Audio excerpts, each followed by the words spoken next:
Futebolaço, eu sou o Dieguinho. Bom, galera, tá entrando no ar a nossa segunda e última edição deste domingão, como sempre, com muitas informações para vocês. Então, ó, dedo no like no começo do vídeo que me ajuda bastante. Quem for novo aqui no canal, por favor, já se inscreve, ativa o sininho das notificações e segue a minha conta pessoal lá no Instagram. Amanhã tem clássico da amizade entre Vasco e Botafogo, que de amistoso vai ser só a relação das torcidas, porque em campo cada um vai defender o seu e você pode fazer a sua aposta lá na PagBet. PagBet, o link está aqui no primeiro comentário fixado. Com apenas R$1 você já pode apostar. É isso mesmo, com R$1 você pode apostar. Os nossos pagamentos são rápidos através de Pix. Não à toa o nosso bordão lá na PagBet acertou, tá pago. Cadastro desburocratizado, atendimento 24 horas por dia e humanizado. Além disso, você tem todo um cardápio vasto para você poder apostar. E temos também o Aviator, que é o jogo do aviãozinho,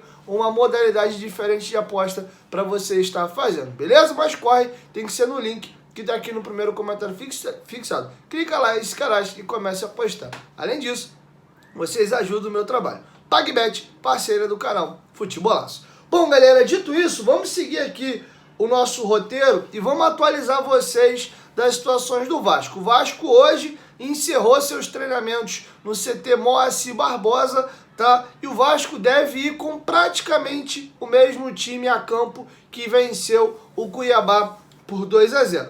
Apenas uma única mudança é o mais provável, tá? A entrada do Pablo Verrete na vaga do Sebastião Ferreira. O Vasco deve ir a campo com Léo Jardim, Paulo Henrique, Maicon Medel, Lucas Piton, Zé Gabriel, Paulinho, Praxedes, Peck,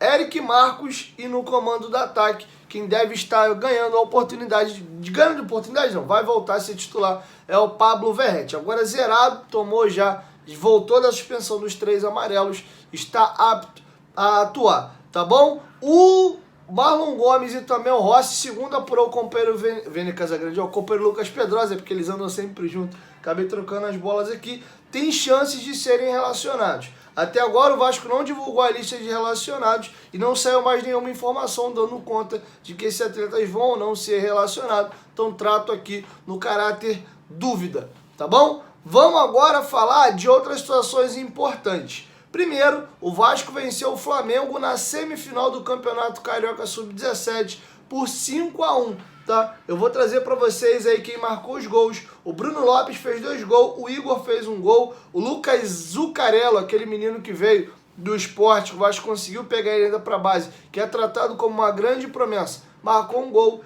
e o outro foi o Alexandre. Inclusive, o Lucas Zuccarello hoje veste a camisa 10 do time Sub-17 do Vasco da Gama. Parabéns ao Expressinho e que os moleques tragam mais uma conquista para o time do Vasco, né? Já que o profissional só faz vergonha, que a base, pelo menos, deu um motivo de alegria para o seu torcedor e prospecção de futuro. Aproveitando aí que eu falei de equipe profissional, o Lucas Piton vive uma grande fase. O Lucas Piton no Vasco, nesse brasileiro, jogou 30 jogos, só teve um único jogo que ele não jogou por cumprir a suspensão. Nos 30 jogos ele foi titular, inclusive num dos jogos atrás ele jogou de ponta contra o Goiás, mas não sai do time. O único jogador que atuou mais que ele nesse Brasileirão é o Léo Jardim. O Léo Jardim atuou nas 31 rodadas do Vasco nesse campeonato brasileiro, tá? Eu vou trazer para vocês números do Lucas Piton no Brasileirão. 18 finalizações, 3 assistências, 41 desarmes, 9 dribles, 6 faltas recebidas, 40 faltas cometidas, 4 cartões amarelos. Ele tem 1.110 passes corretos nesse Campeonato Brasileiro e 331 passes errados, tá? Outro ponto que eu queria trazer para vocês, o Corinthians acionou o Vasco aí, notificando o Vasco, porque o Vasco honrou os compromissos que colocou em dia com o São Paulo e também com o Atlético Mineiro, quitou as dívidas de compras de direitos econômicos na FIFA, tudo legal, mas por enquanto quem está chupando o dedo é o Corinthians. O Vasco comprou 60% dos direitos econômicos do Lucas Piton junto ao Corinthians por 16,6 milhões de reais e até agora o Vasco pagou 0, não pingou 1 centavo nos cofres do Corinthians, tá? Então tá tudo em dia, menos com relação ao Corinthians. E agora fica a pergunta, por quê? Por que essa porcaria tá atrasada? Não recebeu o aporte da 777? Tá muito estranho. Estão segurando dinheiro para quê? Pagaram o que faltou honrar esse compromisso aí de direito econômico. E a gente já fica com a parabólica ligada, porque esse dinheiro ele é pro ano, tá? Ele entra agora em setembro e ele é um dinheiro que é para 12 meses. É para você botar no fluxo de caixa praticamente até setembro do ano que vem. E já tá faltando dinheiro para poder pagar o do Lucas Piton. Vamos ficar de olho, tendo novidade eu trago para vocês aqui no canal, tá? Para finalizar, vamos falar da rodada do Brasileirão, cara. E até aqui tudo dando muito certo pro Vasco. Informei a vocês no vídeo anterior que ontem a equipe do Bahia perdeu por 1-0 para o Grêmio, gol marcado por Luizito Soares. E hoje na parte da tarde, 2 jogos, um muito super, hiper, mega importante e um outro resultado bom que é bom a gente ficar ligado que a gente vencendo o Corinthians, ó, a gente vencendo o Botafogo amanhã, a gente pode trazer essa equipe pro bolo ali, apesar de eu acreditar que considerando o bolo, eu acho que essa equipe não cai não, mas a gente tem que pensar rodada a rodada e foi interessante o tropeço também do Corinthians. Hoje às 4 da tarde, o Internacional venceu por 2-1 a equipe do Cruzeiro, abriu 2-0 e sofreu um gol de pênalti aos 47 minutos do segundo tempo, e eu tinha naquela minha continha colocado um empate nessa conta que eu fiz do Cruzeiro. Acabei errando, o Cruzeiro perdeu, e o Cruzeiro não perdia para o Internacional em casa há 36 anos.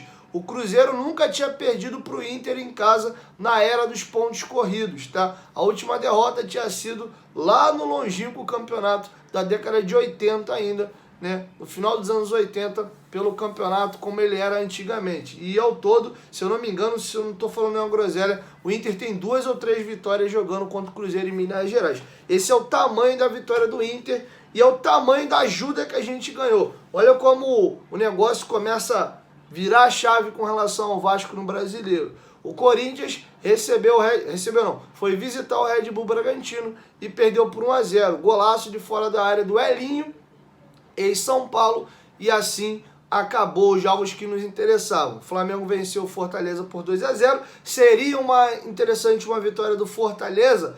Em que sentido? O Fortaleza ainda tem chances matemáticas de classificação à Libertadores. Esse ano não vai ter G8, G7, vai ser G6, porque o Fluminense não está entre os 6 primeiros e dificilmente vai acabar. Acredito que agora eles vão meio que abrir as pernas para o campeonato, porque já não disputam mais nada, não dá para ser campeão e já estão classificados para a próxima Libertadores. Então foca no G6 mesmo. E com a vitória o Flamengo foi para 53, encostou no número de pontos do Atlético Mineiro e o Fortaleza ficou para trás. E por que seria importante o Fortaleza ganhar hoje? Porque o Fortaleza tem 3 confrontos diretos contra equipes que nos interessam.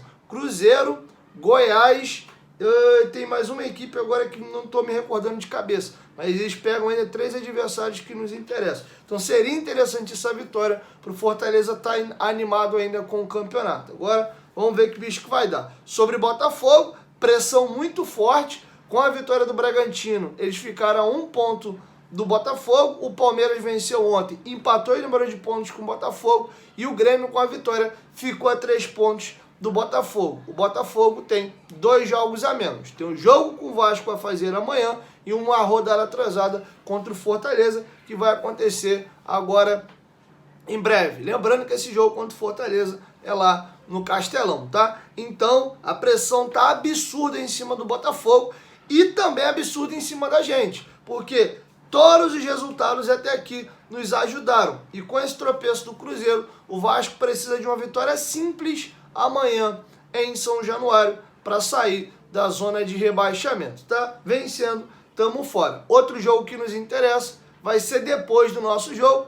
Estranhamente, falei isso para vocês no vídeo anterior, Santos e Cuiabá, tá bom? Então, essa é a situação, rodada tudo até aqui ajudando. O Goiás está jogando fora de casa contra o Curitiba, no momento que eu tô gravando, são 38 minutos do primeiro tempo e o jogo tá 0-0, tá? Na minha conta lá eu tinha colocado vitória do Goiás nessa partida, tá? E acertei o resultado do jogo do Bahia, colocando a vitória da equipe do Grêmio, tá? Então é isso, galera. Uma rodada muito boa, Bahia perdeu, Cruzeiro perdeu, Corinthians perdeu por enquanto, né? Tem muito jogo ainda. O Goiás está empatando, mas, reitero, a gente tem que olhar para cima. Se a gente ficar olhando para baixo, aí a gente aí a gente realmente vai ser rebaixado. Então, confesso que eu tô torcendo pro Goiás perder, óbvio, mas estou mais preocupado com a turma mais acima, tá? Porque se eu perder vaga pro Goiás, pro Curitiba e pro América, esquece, irmão, eu tô rebaixado.